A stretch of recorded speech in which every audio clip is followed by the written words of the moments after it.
O dito po, Lord. Salamat po, Lord. Pinadala yung si Brother Ray. Binadir ako, hindi ko God, pero God is good. God is good. All Kaya, the time. yung tatalakayin ko po ngayong hapon na ito ay yung second reading yung Romans verse 1 to 2, then 5 to 8. Bago ang lahat, Lord God, magandang hapon po, magandang hapon sa inyo mga brothers and sisters. Yung pong title ng ito, yung nasa Roma, sa Tagalog po, ang bunga ng pagtanggap ng Diyos. Sa verse 1 po, sapagkat nagpapawalang sala na tayo sa pamamagitan ng ating pananampalataya, mayroon na tayong mapayapang ugnayan sa Diyos sa pamamagitan ng ating Panginoong Yesus. Sa pamamagitan ng pananampalataya kay Jesucristo, tinatamasa natin ang kagandahang loob ng Diyos at tayo'y nagagalak dahil sa pag-asang tayo'y makakabahagi sa kanyang kaluwalhatian. Then sa verse 5-8, at hindi tayo binibigo ng pag-asang ito sapagkat ang pag-ibig ng Diyos ay binubuhos na sa ating mga puso sa pamamagitan ng Espiritu Santo na ipinagkakaloob sa atin. Sapagkat nung tayo'y mahihina pa, namatay si Kristo sa takdang panahon para sa mga makasalanan. Mahirap mangyayaring ihalay ninuman ang kanyang buhay, alang-alang sa isang taong matuwid, kahit na maaaring may mangas na gumawa nito, alang-alang sa isang taong mabuti. Ngunit pinatunayan ng Diyos ang kanyang pag-ibig sa atin nang mamatay si Kristo para sa atin nung tayo'y makasalanan pa. Ito yung salita ng Diyos. Salamat sa Diyos. Ito po, sa pagkaalam ko po, inahayag ng Panginoon yung Lenten season. Sabi nga, yung mga kasalanan daw natin na ginawa ay tinubos na. Talaga pong napakabuti ng Diyos. Pero hindi lang yun. Yung magtiwala na tayo na, yung kasalanan ko, kahit na gumawa na akong ganyan-ganyan, tinubos na Panginoon. Hindi po. Hindi po yun. Dapat po, sumunod tayo sa kanyang utos, yung 10 utos. Nandoon na po yun. Para tayo'y mapunta sa makuha natin yung eternal life o yung habang buhay na luwalhati. Ganun po yung pagkaalam ko. Talaga pong sinasabi ng Diyos sabi ng Ama sa pamamagitan ng kanyang anak ay yung kasalanan natin ay tinubos na. Yung po ngayon, yung Lenten season na marahil nadadanasan na po natin yung 45 days, mag-fasting po tayo. Alam nyo po, pagka nagpa-fasting ka, hindi naman sinabi ng Panginoon na huwag ka nang kumain ng ganito. Hindi po. Yung bawas lang po. Yung konting sacrifice, yung lagi po tayo ring magsimba, mag-attend tayo sa kanyang banal na misa. Ganun po. Tulad ng buhat po, kami po ni Sister Wife po, buhat po ng po kami dyan sa El Shaddai. Hindi po kami naalis. Yung pong yung pakikinig ng radyo, yung mga misa. Siguro hindi lang po kumisan na 5. At talaga pong nakaka-inspire po yung mga salita ng Diyos. Kaya po ngayong yung Lenten season po, tayo po ay dagdagan po natin ang ating pangunawa, yung pong kababaang loob po. Ako po, yung po ang hinihingi ko sa Panginoon, yung totaling kababaang loob po at magsilbi lagi sa Kanya at hindi po yung kayabangan ang iaral po na sa buhay po natin, hindi po yun. Kaya po sa sa Lenten season, nawa po tayo'y biyayaan ng Panginoon at makasunod tayo sa kanyang salita. Salamat po. Yan ang po pagpala. Thank you, Lord. Thank you, Jesus. Maraming salamat po, Lord. Salamat din na Brother Ray. Kukuha ko ng konti doon sa fasting po. Kung minsan yung sinasabing fasting, hindi lang po sa pagkain, kasi minsan kung isang buong leksyon ang kinakain natin, tapos kakalatin na lang ang kakain natin, hindi rin fasting. Ang ibig sabihin, tama po si Brother Ray, ang idadagdag ko lang po ito sa kanya, napakaganda po. Ang fasting ay ibig sabihin, kung yung kasalanan mo ay 2 o 3 noon, fasting, kung pwede, tanggalin mo na lahat. Yun ang ibig niyang sabihin. Nagkakasala po tayo. Araw-araw po tayo nagkakasala. Hindi naman po tayo perfectong tao sa mundo. May araw nagkakasala. I-fast natin, mag-fasting tayo, baguhin natin ang ating sarili. Amen? Amen po ba? Amen. O ituloy natin, mga kapatid. Magbigay ako ng isang kwento bago ko papasok. Baret, tapusin ko itong 2 oras, wala pong problema kasi subukan natin. Amen po ba? Magbibigay ko isang kwento. Nung panahon to na itong Quaresma, palagi yan yung amo ko noon, mga pare, pinapanda agad yung kandila. 4 po yan. 3 purple, isang pink. Ngayon, kada Quaresma, bago mag-Ash Wednesday, inahanda ko po na yan. Kinukulayan. Pero ang ginagawa ko niyan, hindi kami bumibili ng akala ng karamihan, yung kandilang yan ay kulay nga. Yun ay puting pipe po na pinipinturahan ko yan. Malalaki po yan. Kasi naghihirap po yung simbahan nung noon. Walang kulang sa budget po. Kaya pinipinturahan yan, 3. 3, tapos isang pink. Itong misa, palaging 2 purple bago mag-pink. Tama ba ako? Bago mag-pink. 2 munang purple ang dadaan. Tuwing taon ginagawa ko yan. Pero may isang araw, nagkamali po ako ng pagkagawa niyan dahil, alam mo naman minsan, nalilimutan natin, lalo na kung may mga bisyo tayo. Siyempre, mahilig ako uminom nung araw. Itong pan na to, meron akong nakalimutan na linagay dito sa 3, ay sa 4. Dapat palaging 4 yan. Karamihan sa simbahan, kahit sa pumunta sa Katoliko, maliit man siya, malaki man siya, 4 palagi na dyan. At iniilawan yan isa. Sa 4, magiging 4. Second Sunday, third Sunday, fourth Sunday. Ganyan po sa Advent. Sa Advent po yan. Di po ba? Yan, inaawit ko lang yan po dahil dito, gumagamit din tayo ng purple ngayon dito. Parang Advent. Na magbabago din. Advent, magbago din tayo. Tayo ba'y nagbago na? Sa mga kapatid. Kaya sa sarili ko ngayon mga kapatid, talagang pinagdadasal ko yung sarili ko na baguhin tayo ng Panginoon. Kasi hindi natin masasabi, baguhin ko yung sarili ko. At hindi naman tayo lumalapit sa Panginoon. Dapat palagi, kung gusto mo magbago, kausapin mo siya para tayo babaguhin. O pupunta na tayo sa Ebanghelyo, gano'n. Di ba? Kausapin natin siya. Huwag tayong hihiwalay sa Diyos. Palagi lang tayong nasa Kanya. Gaya ni... Ngayon, si Jesus nanggaling sa lugar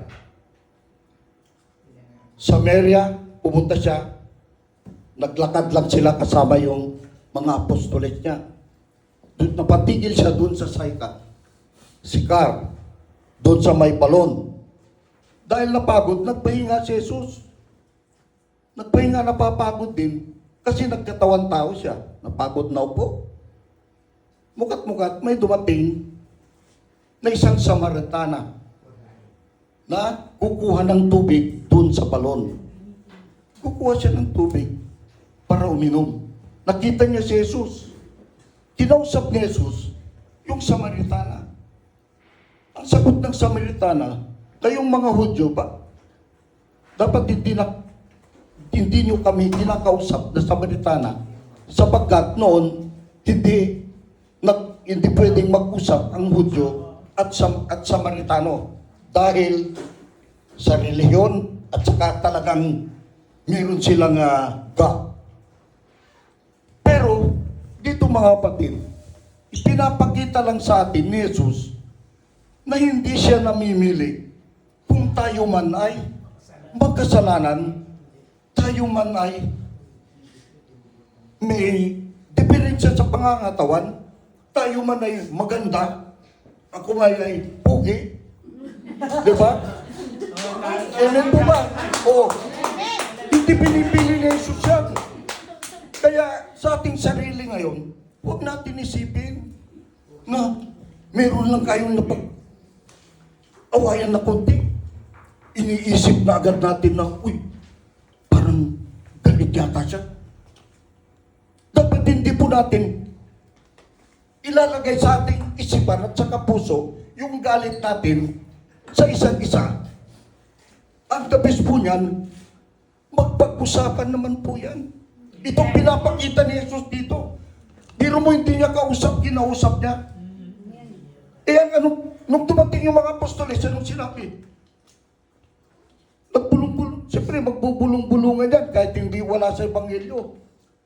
Kinakausap yung babae pa naman. Di ba po ba? Pumasok na yun yung mga alam mo na yung mga marites, marami, may CCTV, may mga wifi dyan, palapit na lahat. Nagiging vlogger na yan. Pinapalaki nila yung kunting alitan, pinapalaki. Na dapat doon pa lang. Pag yung apoy ay malit pa, patayin mo na yan, buhusan mo kung ano may buhus mo. Huwag mong palakihin, di ba? Napakaliwanag po, pinakita ni Jesus. Siya mismo, dapat hindi niya kausapin. Ba't niya kinakausap? Ipinapakita niya sa atin, lahat ng tao, na tayo'y mamahalin niya kahit sino ka man. Amen po ba? Di ba? Di ang sarap kung ganun tayo. Minsan lang matagal na yung utang ng kapagkatabi mo. Tinititigan mo palagi, sinusundan-sundan mo pa. Tapos bigla mo na lang sisigaw ka. Uy, nasaan yung party ko sa Goose Project? Di ba? Di ba? Ang bait ng Panginoon. Kay buti ng Panginoon sa atin. Bakit tayo ngayon nandito dahil magkakapatid tayo at sinusundan natin yung pamamalakad at saka mga utos ni Jesus, di ba? Oh, di ba? Mga kapatid, kundi ang gawin natin, magsama-sama tayo, magtulungan tayo, let's be united. Kasi yung maliit na bagay na may tutulong mo, nabubuhat natin yung malaking bagay. Napakagana po niya kapatid ko kay ito. Kaya ang gusto niya dito. O ngayon, sabi ni Jesus, pwede bang makiinom? Sabi sa Samaritana. Anong sinabi ng Samaritana? Meron ka bang balde? You got a bucket cistern? Napakalalim yan, paano ka kukuha ng tubig? Sabi ni Jesus, kung alam mo lang, kanya, ng tubig na ibibigay ko sa iyo ay tubig na walang hanggan. At you will be, hindi ka na mauhaw at you go to eternal life. Amen. Amen ba? Amen. Pwede tayong humingi nun. Kahit anong oras. Amen. O ano? Anong sinabi ng babae? Faith. Naniwala siya. Anong sinabi niya? Bigyan mo nga ako, Panginoon, ng tubig na yan. Di ba? Amen. Sabi ni Jesus, bago kita bigyan, tawagin mo mister mo. Oh, sabi ng babae, mister? Wala. Wala ko mister. Eh, sitro. Ang Panginoon, sitro. Future mo, alam na. Kamatayan mo, alam na. Pera mo dyan, alam na. Buhok mo, alam na. Amen ba? Ano sinabi niya? 5 naging asawa mo. Yung kinakasama mo ngayon, isa, hindi kayo kasal. Pang-anim yun. Eh, sabi ko naman sa sarili ko, aminado ako, mas marami ako doon. Pero hindi lalaki. Babae naman ang akin. Amen ba? Mas marami ako doon. Siya 6. 5 kinasal, 5, tapos may kinakasama, hindi sila kasal. Eh kung sabihin ko sa inyo, 20, palagitna ng 50, yung karamihan sa kasal, isa lang kinasal ko, si Mrs. lang. Amen po. Oh, Akit ko lang. di ba nung, oh yan, love. Ganyan talaga magmamalan. Ano sabi ni, anong sinabi ni Jesus?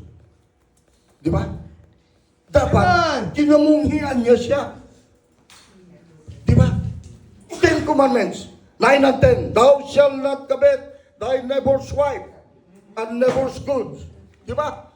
Dapat kinamunghian niya. Anong ginawa niya? Tinulungan niya. Dahil yung babae, nakikita niya yung puso niya. That faith is inside. Nasa loob, nakikita niya na totoo. Hindi gaya nung mga Israelita, nung si Moses ay nasa disyerto. Di ba? Ito isasampul ko sa inyo. Anong reklamo? Amen. Nauhaw lang ng konti.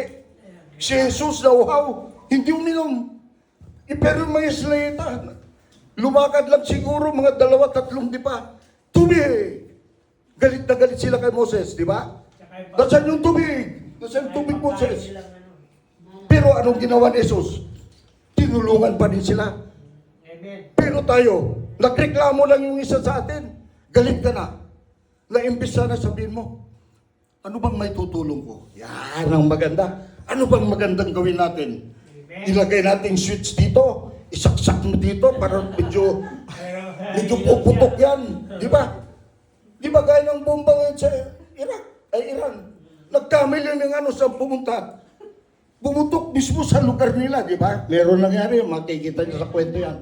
Kwento pero wala sa Bible yun ha. Isinisingit ko lang yan para maintindihan natin ang ibig kong sabihin. Amen ba? Di ang ganda ng buhay natin pagkata.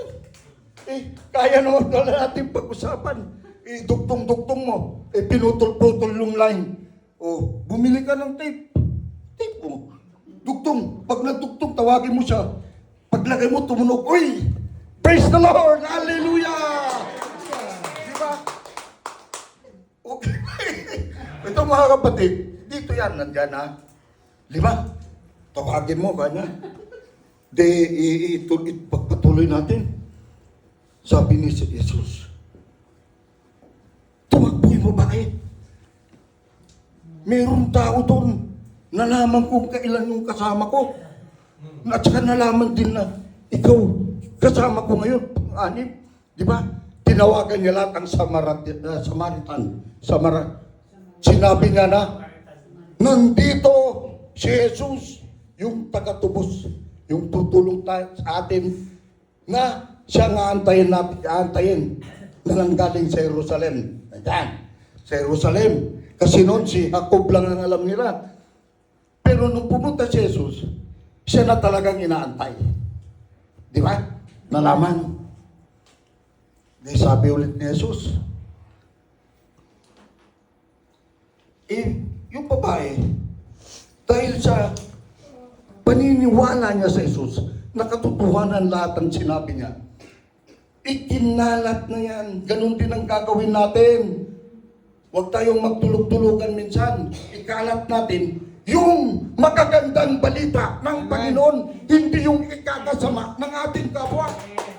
Amen ba? Ba't tayo ikakalat makakasama? Makakaaway mo ko.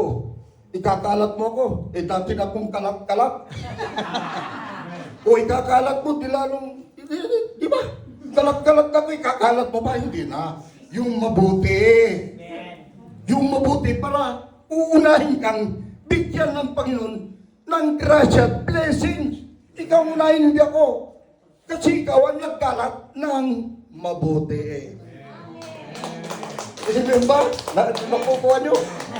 Oh, Samaritana ng pinag-usapan. Pero wag natin naman masyadong dikdikin yung masasaktan ako. Baka maalala ko yung mga nakaraan ko. Di ko alam, baka mag-DNA. Di ba? Daddy!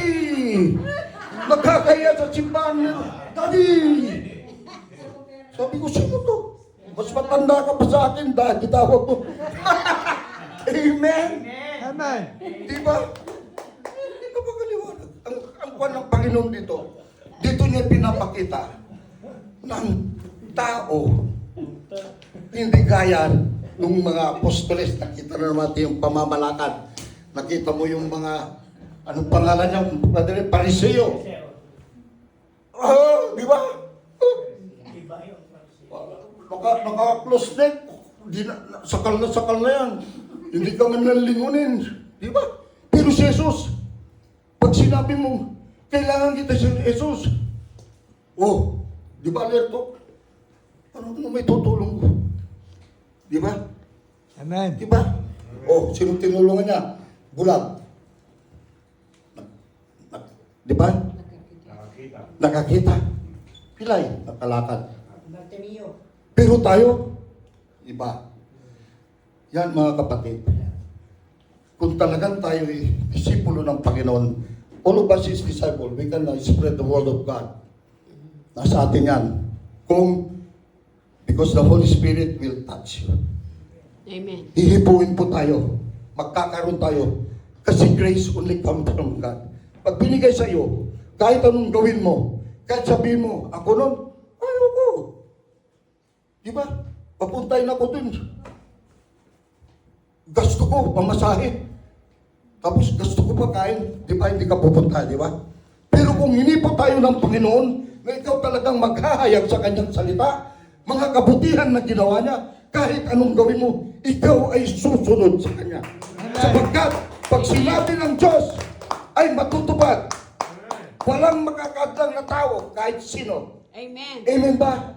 Amen. Yan. Di ba mga kapatid? Napakaganda po mga kapatid. Kaya ngayon, Quaresma, siyempre, bago tayo dumating sa Quaresma, marami tayong kasalanan. Ako rin, aminado. Pero ito ngayon ang pagkakataon na pwede na nating sabihin kay Lord, isurrender ko yung sarili ko, Lord. Di ko na kaya. Walang ibang magapagbigay sa akin ng tubig na hindi na ako mauuhaw. Hanggang kailanman. Siya lang po nakakapagbigay dito. Amen po ba? Amen. Kapatid, sa totoo lang po, nagsasalita po ako dito. Kung minsan, naiiyak ako dahil ako yung makasalanan. Amen. Aminado po ako niyan, kapatid. Matagal na panahon. Hindi lang po. Siguro mula nung bata ako mga kapatid, ganun na ako. Siguro, sa isa sa atin dito, matagal nang minamanmanan ng Panginoon. Pero inaantay lang niya yung tamang panahon. Amen. Oras at panahon upang ibigay sa iyo yan. Amen. Ibigay niya yung mga itinataas natin minsan na karamihan dyan, ilang taong ko nang tinataas nito ba? Noon, pag itaas niya, napakabilis. Hanggang sa itataas niya, umihina na dahil tumatanda. Pero walang pangako ang Panginoon na hindi niya binigay. 40 years si Moses bago nakarating sa Promised Land. Amen. Di po ba? 40. Noah. Nagtiis sila. Nakikita natin sa Bible, umiinom si Noah, nalalasing. Diba? Pero, minahal siya ng Diyos. Siyang pinili ng Diyos. Kaya, hindi mo pwedeng sabihin, mas magaling ako dyan. Yan kung minsan, mga kapatid. Nakikita natin, nakapwesto yung tao sa politiko o hindi. Nakikita mong siya na nandoon. Ang gusto natin ay agawin yung kanyang pwesto. At hindi naman po tayo karapat-dapat. Pero gusto rin natin minsan maging sikat. Amen. Amen po ba? Yan, kasalanan ko rin yan. Aminado ako nun. Kasi gusto ko nun, malakas ang hatak ng pera doon. Tinititigan ko yung style niya. Ginawa ko. Pero hindi ko nagawa, mga kapatid. Bakit? Hindi sumang-ayon ng Panginoon. Amen. Naagawin ko sa Kanya ang Kanyang tungkulin at kung ano meron siya.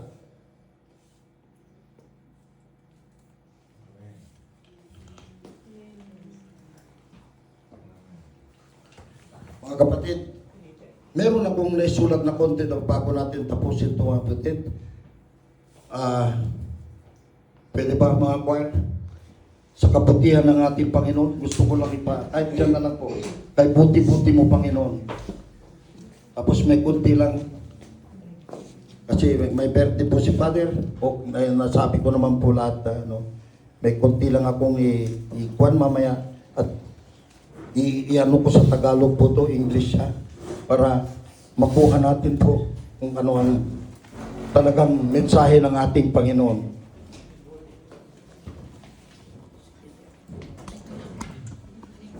Diyan na lang po.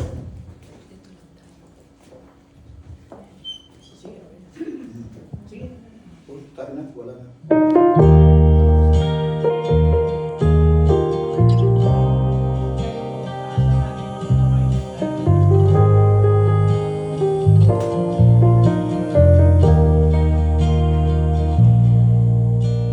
Buti-buti mo, Panginoon.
tayo nakatayo, basahin ko lang tayo.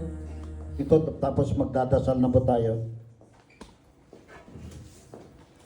The greatest assets of the world is not a brain full of knowledge. It is a heart full of love, charity, and works. It is an ear that is willing to listen, and hands that willing to help one another. Amen. Amen. Sa ngalan ng Ama at ng Anak at ng Espiritu Santo. Amen. Salamat, Panginoon. Salamat po, Panginoon, sa katanggumpayan itong maghapon na ito. Yes, Lord. Amen. Sa kabutihan mo, Panginoon, kami pinatawad mo ang isang Samaritanang babae, Panginoon. Hindi man lang mo kayo nag-atubiling pumili o piliin kung sinong mamahalin nyo at tutulungan. Amen. Kami po lahat, Panginoon, ay pare-pareho sa paningin nyo. Amen. Pare-pareho kami, Panginoon, na inibig mo. At dapat lang po ikaw ay ibigin sapagkat ikaw ang unang umibig sa amin. Amen. Panginoon, naway ito'y pang darating mga araw, Panginoon. Bigyan mo kami ng kalakasan, Amen.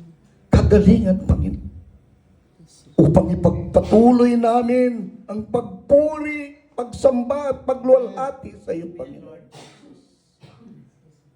Walang-wala kami, Panginoon, kung ikaw ay mawalay sa amin. Panginoon, yung tubig na binibigay mo, Panginoon, kailangan po namin. Uhaw na uhaw kami dyan, Panginoon. Sapagkat ang pananampalataya namin sa inyo, Panginoon, ay papanakin pa namin at ito'y papanatilihin namin sa aming puso. Upang sa balang araw, kaming lahat, siya, sila, ako, ay sama-sama kaming umakyat sa langit Yes, Amen. Lord. Amen. upang marating ang inyong kaharian. Amen. In Jesus' mighty name, with the Holy Spirit and the intercession of the Blessed Virgin God, forever and ever we pray. Amen. In the name of the Father, and the Son, and the Holy Spirit. Amen. Amen.